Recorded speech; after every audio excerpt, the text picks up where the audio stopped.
Good morning. It is Tuesday, August 21st. I'm Ron. Welcome to the drill.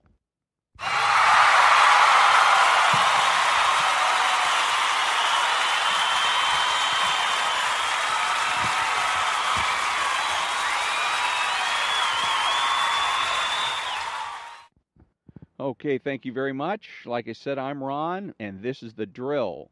And I am the only conservative in the United States of America today because I'm the only person that makes the presumption for the status quo. Speaking to all the butchers, bakers, candlestick makers, and ersatz conservatives out there.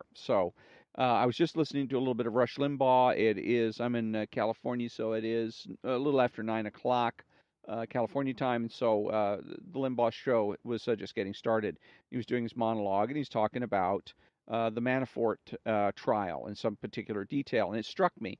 I was thinking I hate the idea that we're going over this, uh, this trial. Again, President Trump is right. It's a witch hunt. And it's always a witch hunt. I don't care what president, if you get a special counsel and they're investigating, I don't care if it's a Democrat, or Republican, or whatever, it's a witch hunt. It's the worst waste of money and time I've ever seen in my life. It's always bad. It's always just awful. Nothing good ever comes out of this. It's just a waste, an absolute waste. And special counsels should be gone. They should be banned. We should have a law that prohibits anybody from ever appointing another special counsel. Period. Okay. So now, having said that, the fact of the matter is, we do have a special counsel. He is investigating Donald Trump, but the problem is, a lot of pundits want to use this to fill time on their show. So they want to talk about it every day. Every time some kind of development comes up, they want to talk about it. No, don't do that. Wait for large developments, and then you can encapsulate the small ones with it. Find something else to talk about in the meantime. For instance, the big development that's going to come with Manafort's trial is going to be the verdict. Once the jury comes out with the verdict, that's a big deal. So then you can get on the show and say, okay, guess what, folks? Big deal here. Manafort was found guilty or not guilty, or there was a hung jury. So this is what it means. And by the way, this is what this means. This is what that means. The jurors, like today, it's about the jurors asked questions, and apparently the jurors are asking questions about whether or not they can come back with partial verdicts. So and everybody's got to analyze that, and I get sick of it. Again, it gets the drip, drip, drip effect of negative, negative, negative, negative about the Trump administration every day, and ignoring the positive things, and I mean ignoring by failing to emphasize. They may mention it, but they're going to spend more time talking about Mueller and Manafort than they're going to talk about the accomplishments of the Trump administration, and that's stupid. You demoralize your listeners, and that's counterproductive. So um, the again, Donald Trump and Rush Limbaugh and Sean Hannity et al. Wait for the large developments, and then you can encapsulate inside your comments on the large developments all the smaller ones. You can talk about once the verdict comes out, you can talk about all the questions that the jury wanted to ask, et cetera, at that particular time. Get it out of the way in one fell swoop instead of having, again, the drip, drip, drip thing of every day, some little comment about this, that, or the other thing. The Ayn Rand has a book, and it's called the Ayn Rand Lexicon. And basically, it's like a glossary of the terms that Ayn Rand uses in regards to the philosophy of objectivism, which, anyways, whatever, is philosophical theory. Let's put it that way. And so today we're on benevolent universe premise. And this is a huge, huge definition. If you don't get anything else out of the lexicon, this is one of the ones that you absolutely want to read, maybe reread and study, because it is absolutely essential to having a better understanding of our world and the differences between right and left. Benevolent universe premise. There is a fundamental conviction which some people never acquire. Some hold only in their youth, and a few hold to the end of their days. The conviction that ideas matter, That ideas matter means that knowledge matters, that truth matters, that one's mind matters. Its consequence is the inability to believe in the power or the triumph of evil. No matter what corruption one observes in one's immediate background, one is unable to accept it as normal, permanent, or metaphysically right. One feels, quote, this injustice or terror, falsehood, or frustration, or pain, or agony is the exception in life, not the rule, unquote. One feels certain that somewhere on earth, even if not anywhere in one's surroundings or within one's reach, proper human way of life is possible to human beings and justice matters. Although accidents and failures are possible, they are not, according to objectivism, the essence of human life. On the contrary, the achievement of values is the norm. Speaking now for the moral man, moral by the objectivist definition. Success and happiness are the metaphysically to be expected. In other words, objectivism rejects the view that human fulfillment is impossible, that man is doomed to misery, that the universe is malevolent. We advocate the benevolent universe premise. The benevolent universe does not mean that the universe feels kindly to man or that it is out to help him achieve his goals.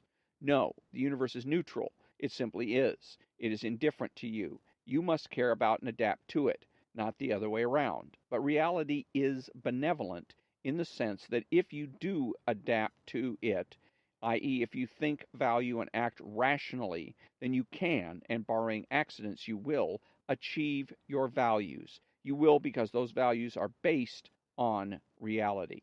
Pain, suffering, failure do not have metaphysical significance. They do not reveal the nature of reality. Ayn Rand's heroes, accordingly, refuse to take pain seriously, i.e., metaphysically. You remember when Dagny asks Ragnar in the valley how his wife can live through the months he is away at sea, and he answers, I quote just a part of this passage, quote, we do not think that tragedy is our natural state. We do not live in chronic dread of disaster. We do not expect disaster until we have a specific reason to expect it. And when we encounter it, we are free to fight it. It is not happiness, but suffering that we consider unnatural. It is not success, but calamity we regard as the abnormal exception in human life. This is why Ayn Rand's heroes respond to disaster when it does strike with a single instantaneous response: action. What can they do? If there's any chance at all, they refuse to accept defeat. They do what they can to counter the danger because they are on the premise that success, not failure, is the to be expected. So, one of the things I wanted to say, the first thing when I think of benevolent universe is Ronald Reagan, because Ronald Reagan, they always said, "Oh, Ronald Reagan's an optimist." Ronald Reagan's an optimist, and Donald Trump, if you really look at him, is for the most part of the same mold as Ronald Reagan. So, and Donald Trump, you might want to have the make the mistake of calling an optimist as well. Optimism or pessimism is when there's a doubt. If you have a glass and it's half full, well, is it half full or is it half empty? The optimist says half full, the pessimist says half empty, blah, blah, blah. But for Ronald Reagan and for Donald Trump, it goes deeper than that. They know and hold the benevolent universe premise. Okay, so they know that success is to be expected, and they know about being rational and reasonable, and all the description that Ayn Rand just went into. The same thing is that when some calamity or problem does occur, what do we do about it? And they go ahead and take action. Look at Donald Trump. He's an action-oriented individual. We have people that are illegally coming into the country. What do? Build a wall. We have an economy that is stagnant. What do? We loosen up regulations, take regulations that are unnecessarily burdensome, remove those, and we go ahead and deal with tariffs, fight other people's tariffs, and we also fight NAFTA, and and then cut taxes, and then we cut taxes, and we find that the economy rebounds and responds. Again, success is to be expected, not guaranteed, but it is to be expected. And again, action oriented individuals. Ronald Reagan was the same way. Got the evil empire. What do we do? Well, he ended up doing what was then ludicrously nicknamed Star Wars, which was the idea of having a shield, a series of satellites or whatnot that could shield the United States from incoming nuclear missiles, and therefore render those missiles inert and basically obsolete, and render the Soviet Union um, uh, uh, render them neutral in terms of being a threat. They would no longer be a nuclear threat. And the point again is taking action and knowing that there's problems and that those problems can be solved, and not giving up and pressing on until they've got a solution to the problem, because they know in their souls that the universe is benevolent. Like Ayn Rand said, it's not that the universe is going to come out and help you, it's neutral, but that if you master reality, that you can expect positive results. So, back in a minute.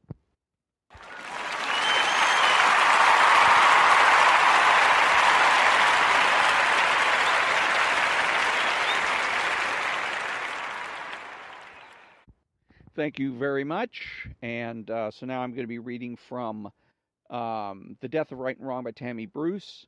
Tammy Bruce she's not on well, she is on the radio in LA. I don't know what station she's on anymore, but she used to be on KBC. And I used to love listening to her because she has so much insight into how it is that the left thinks and operates. And it was a real treat to listen to her.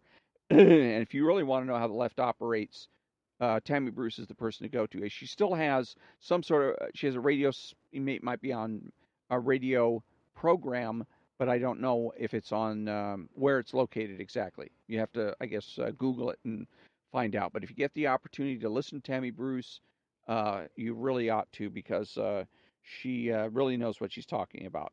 So in this book, this is about the death of right and wrong, and how the left has used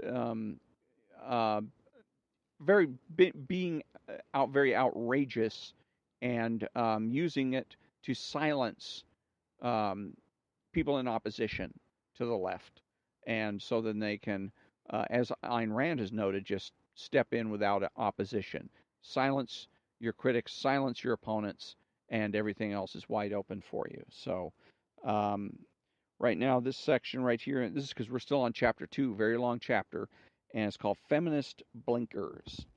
This is the core of the problem, stated by one of the leading psychologists in the field, but because Dr. Herman is a feminist, she was blind to the implications of what she was saying.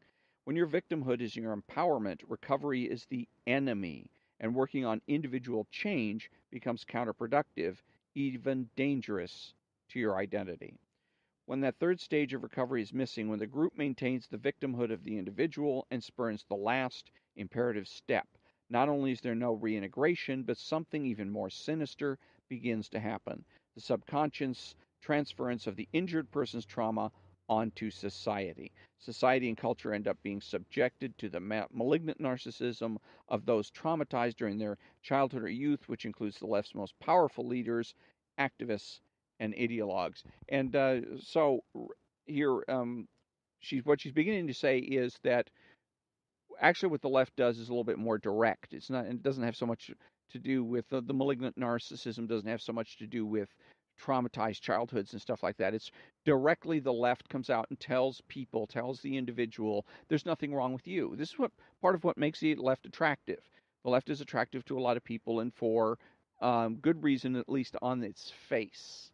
When you dig a little deeper, you find out it's crap, but on its face, there seems to be some attractive qualities here. And one of them is that the left will tell you there's nothing wrong with you. No matter who you are, you're a child molester, you're a traitor, you can go down the list of a burglar, a robber, anything, rapist. There's nothing wrong with you. What's wrong is with society. That's the explicit message of the left. That if you are being thrown in jail, if you're being subjected to well, like I said, incarceration or disapproval, society's disapproval for one reason or another, it's not your fault. It's society's fault. It's because, and this has to do with determinism, the idea that we have no free will, we're forced to do whatever we do by powers beyond our control. So, and ultimately, that power being capitalism. And the idea is to overthrow capitalism, usher in socialism, and then, and only then, will we have a paradise. And once we're in a socialist paradise, no one will have any reason, any cause to misbehave. So it's BS. All of that is BS, but it sounds good. And it's very attractive to the individual, especially if you're young. You're young and you don't know any better. It sounds very attractive to have somebody come and tell you it doesn't matter what you do. Don't worry about it. It's not your fault. So back to Tammy. This, I contend, is the monster that haunts the heart and soul of the left elite and threatens our future. The fact that the left is led by a cadre of damaged and powerful individuals who have been condemned by their own politics never to escape their victimhood. Consider an entire wing of politics invested in the victimhood of its constituency, naturally attracting into activism and leadership those who have experienced more than their share of tragedies that life has to offer, and encouraging them to work out their demons on our society. Is the right wing of American politics devoid of psychological demons? Of course not. Theodore Millen, a professor of psychiatry at Harvard University and a leading authority on personality disorders, describes puritanical compulsion as manifesting itself in efforts to dichotomize the world into good and evil, saints and sinners. A particular concern in politics, puritanical compulsives instinctively seek ever greater degrees of fundamentalism because literalism makes it much easier to find someone who deserves not only to be punished, but to be punished absolutely. All of this sounds pretty familiar, doesn't it? The people of Afghanistan, Iran, and every radical Islamic theocracy no doubt could speak about the impact it has when people with this disorder control society. We have our own religious fundamentalists in America, and I would judge that some of them are puritanical compulsives. However, they do not control our culture. The people who do are the fundamentalists on the other side, the malignant narcissists of the left. What I've been able to articulate about my colleagues on the left has been expressed by Dr.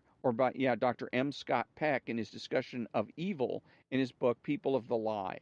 Peck, who is unapologetic in his blending of psychiatry and theology, says evil people, as he terms them, have, quote, an unshakable will to be right and will not consider the possibility that they are wrong. Their main weapon, interestingly enough, is the lie with which they distort reality to look good to themselves and to confuse others, unquote. Add to that the phenomenon of groupthink, and you have what the left offers us today.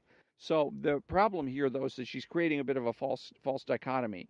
You've got the puritanical compulsives, and then you have the fundamentalists on the left, and so basically what she's describing is that there's a battle between the two, and that we have to find some sort of middle ground. Well, the middle ground is called right and wrong.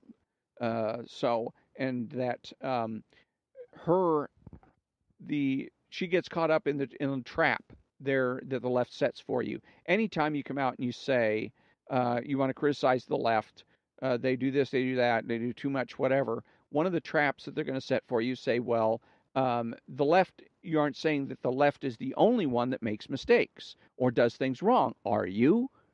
Okay, so that invites you to come out and say, well, no, because you want to sound like a reasonable person, right?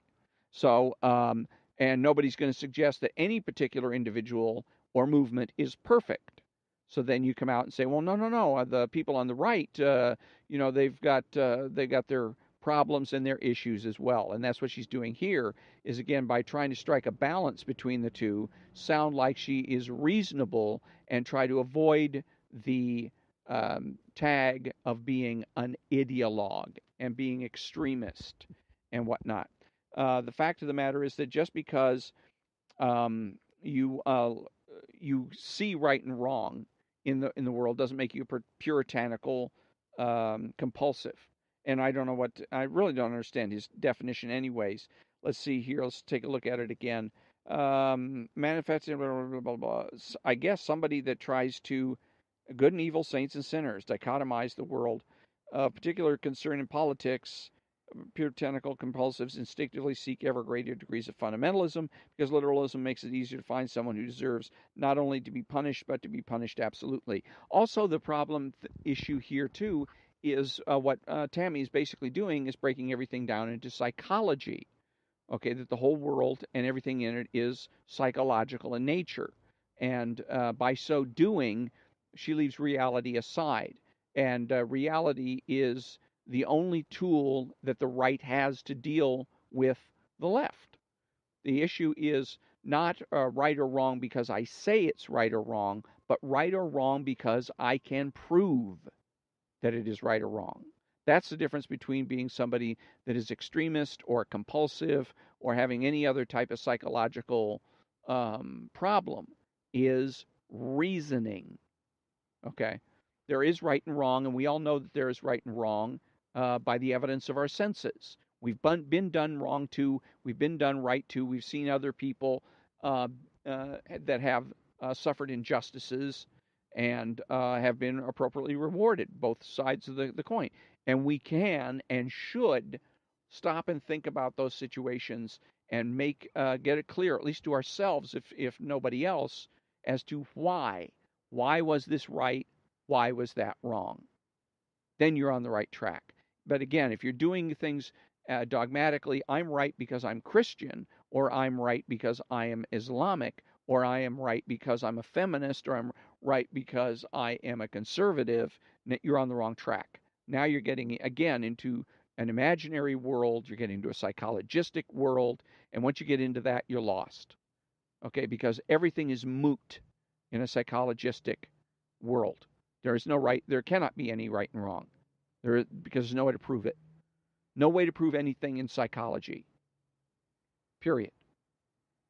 So, this is again one of the tools and tactics and techniques of the left, and this is where you can see that she's been steeped in left wing ideology and dogmas and whatnot because she instinctively looks at the world in a psychologistic manner rather than looking at it from a reasonable or realistic standpoint.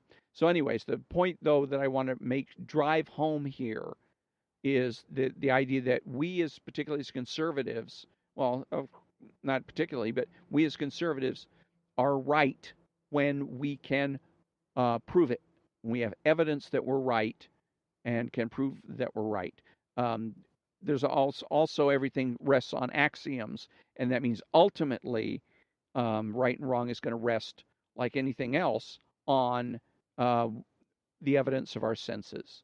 So, but the point is, right or wrong because we can prove it, not because of who we are, not because of our identity. Okay, getting into identity is again getting into the psychologistic, which is in the realm of imagination, which is moot and unprovable. There's no evidence or proof for any of it.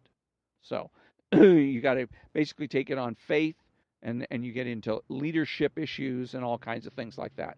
But just remember, as a conservative, that's the way you know your way around the world, because the left will get you crazy.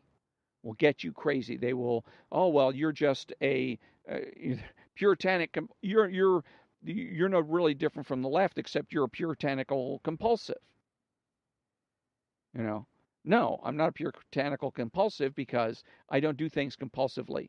I make issues of right and wrong, and I dichotomize the world in terms of right and wrong in those situations where it's appropriate, there's evidence, and it's provable. Remember that. Evidence and proof. Once you got evidence or proof, you're on solid ground.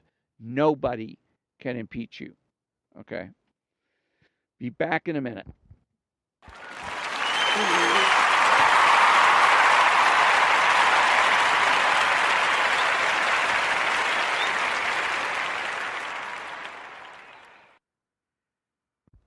Thank you very much. And so, a little something new today is going to be philosophy and Breaking Bad.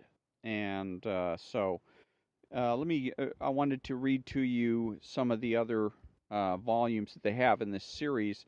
Um, So let's see what we've got. We've got superheroes in philosophy, truth, trust, justice in the Socratic way, Monty Python in philosophy, BS in philosophy, the Beatles in philosophy, South Park, Grateful Dead, Johnny Cash, Bruce Springsteen, The Legend of Zelda, Star Trek, Radiohead, Jimmy Buffett, The Golden Compass, Led Zeppelin, World of Warcraft, Stephen Colbert, anime, zombies, soccer, manga, Doctor Who, Dune, Rush, and philosophy. Huh. I wonder if that's Rush the band or Rush Limbaugh. Probably the band.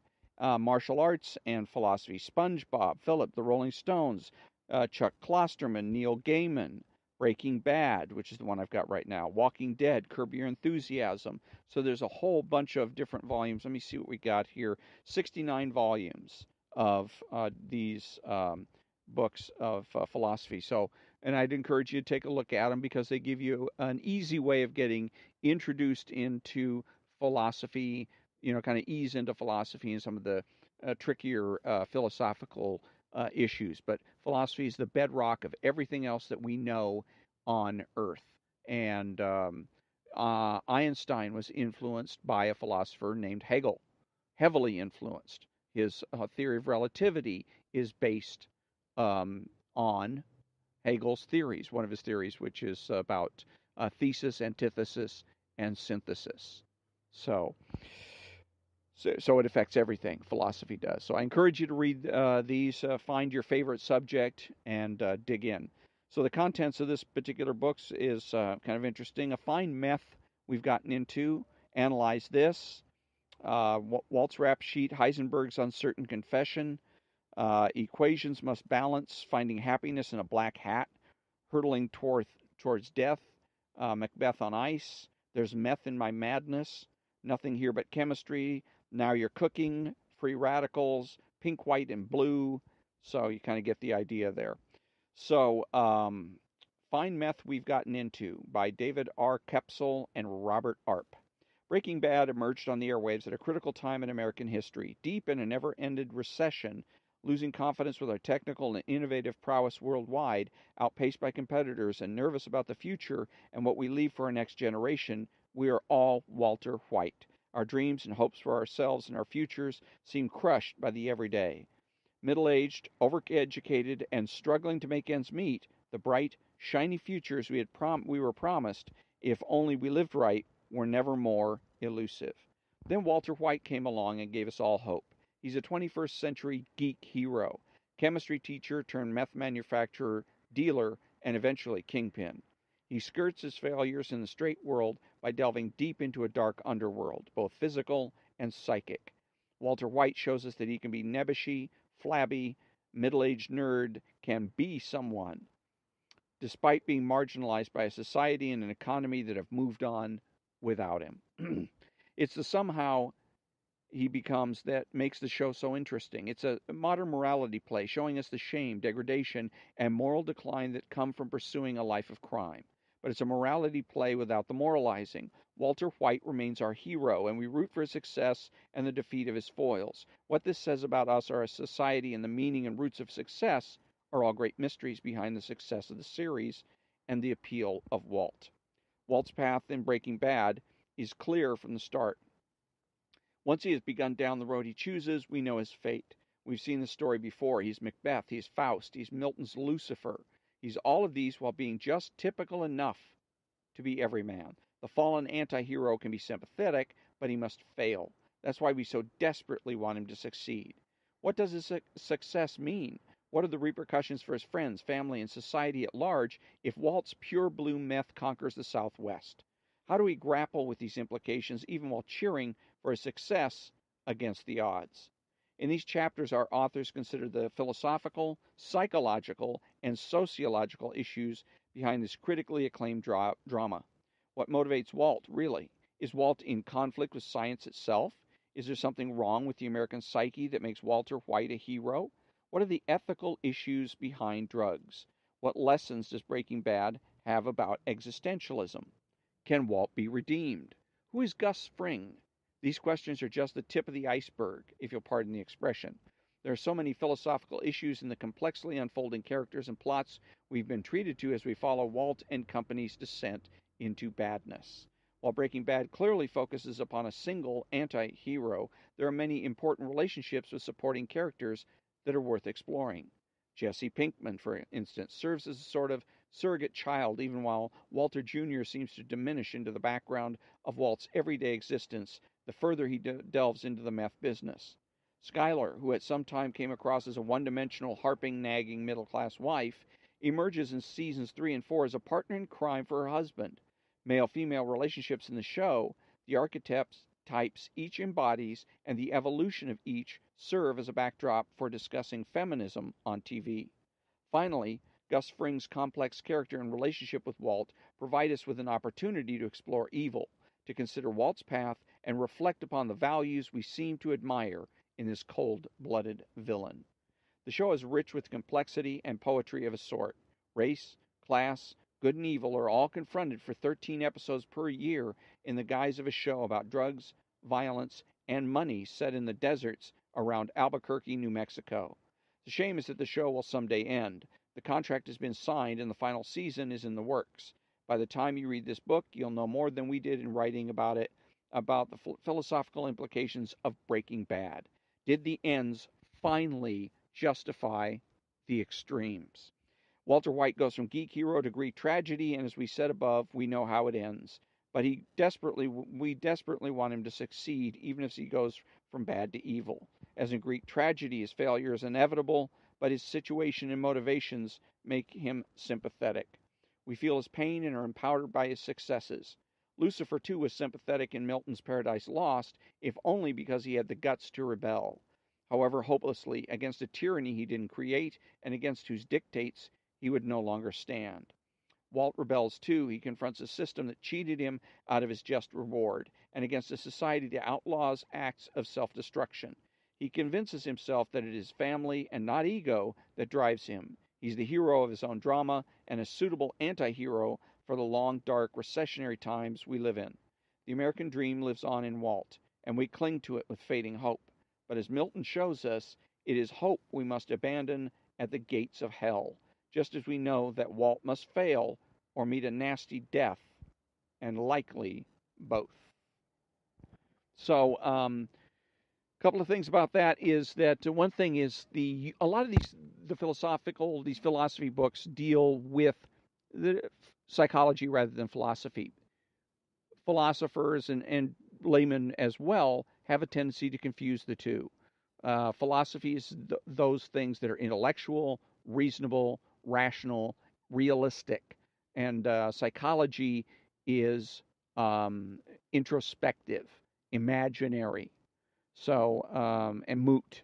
So we're gonna be going through this book little by little, and they're going to hopefully be able to pick out where the psychological they're getting things confused between philosophy and psychology. A lot of philosophers did that as well. Plato was more psychologistic than he was philosophical.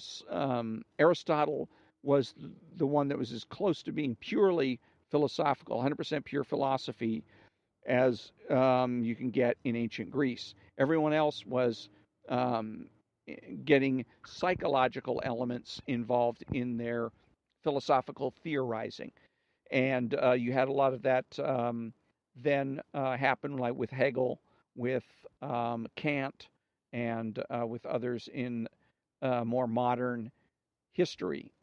Nietzsche, certainly, dealing with issues that were really more psychological than philosophical. So, but Breaking Bad, and I think this is going to be an excellent one to read. And I'm going to be also getting back to reading also some more on House and philosophy. So as we go along, but at this point, that brings us to a conclusion of another episode of The Drill. And I thank you very much for listening. And until next time, have a great day.